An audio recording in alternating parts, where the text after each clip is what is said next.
So BJP రాష్ట్ర అధ్యక్షులు ఎన్ రామచంద్రరావు గారు ఈరోజు జూబ్లీహిల్స్ నియోజకవర్గంలో ప్రచారంలో తిరుగుతా ఉన్నారు. సో వారు మనతో పాటు ఉన్నారు.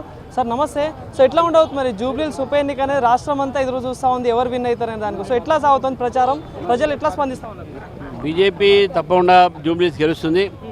ప్రజలు కూడా గమనిస్తూ ఉన్నారు, రాష్ట్రం కూడా గమనిస్తూ ఉంది.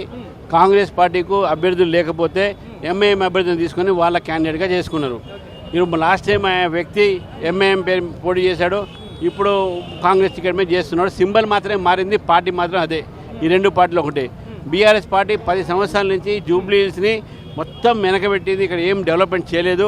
ఇక్కడ రేషన్ కార్డు లేవు, డబుల్ బెడ్రూమ్స్ లేవు, ఏమి లేవు. కాంగ్రెస్ ప్రభుత్వం బీఆర్ఎస్ రెండు కూడా కేవలం ఒకరు సెంటిమెంట్ మీద, సానుభూతి మీద, ఇంకోరు గుండాయిజం మీద, మతం పేరు మీద ఎలక్షన్స్ పోటీ చేయాల్సిన ప్రయత్నం చేస్తూ ఉన్నారు. కానీ భారతీయ జనతా పార్టీ మాత్రం ప్రజల సమస్యని పోరాడి, ప్రజల సమస్య కోసం పోరాడి, ప్రజలతో ఉండి మంచి కార్యకర్తని ఈరోజు మేము క్యాండిడేట్గా డిక్లేర్ చేసినాం. ప్రజలు ఆలోచిస్తున్నారు, డెఫినెట్గా బీజేపీ గెలుస్తుంది. ఇక్కడ బీఆర్ఎస్ పార్టీ 10 ఏళ్లలో చేసిన పనులు చెప్తా ఉన్నది, కాంగ్రెస్ పార్టీ ఏమో వాళ్ళు ఇచ్చిన 6 గ్యారెంటీలను చెప్తా ఉన్నారు. ఏంటి ఇవి నిజంగా ఇవన్నీ ప్రజలు ఇచ్చినట్టు కనిపిస్తూ ఉందా ప్రజల్లో? ప్రజలు కనబడి వాళ్ళ అబద్ధాలు ఇంకా ఎందుకు ఆడుతారో నాకు అర్థం కాదు.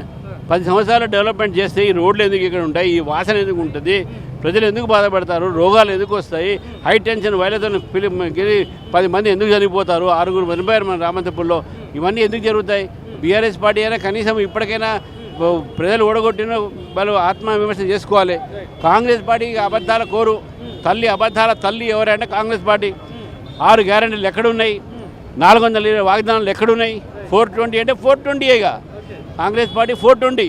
అటువంటి పని అందరూ ఆలోచిస్తున్నారు కాబట్టి డెఫినెట్గా బీజేపీకి ఇస్తారు ఓటు. బీజేపీ బీఆర్ఎస్ రెండు ఒకటయ్యే జూబ్లీహిల్స్లో కాంగ్రెస్ ఓడగొట్టే ప్రయత్నం చేస్తూ ఉన్నట్టు కూడా కాంగ్రెస్ పార్టీ నాయకులు మాట్లాడతారు. ఏంటి దానికి ఏం సమాధానం? అది భయంతో మాట్లాడుతున్నాను. అసలైతే కాంగ్రెస్ బీఆర్ఎస్ ఒకటే.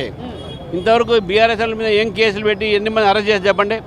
ఫోన్ ట్యాపింగ్ అరెస్ట్ చేయారా, కాళేశ్వరం అరెస్ట్ చేయారా, ఈ కేసులో అరెస్ట్ చేయారా, ఏమి టోల్ గేట్లో అరెస్ట్ చేయారా? ఏంటో అరెస్ట్ కాలేదు వాళ్ళు. ఇద్దరు రెండు దొందే. రెండు వాటి ఈరోజు బీజేపీ మీద బ్లేమ్ చేస్తా ఉన్నారు. అది ఓడిపోతారని చెప్పి ఇటువంటి మాటలు మాట్లాడుతూ ఉన్నారు.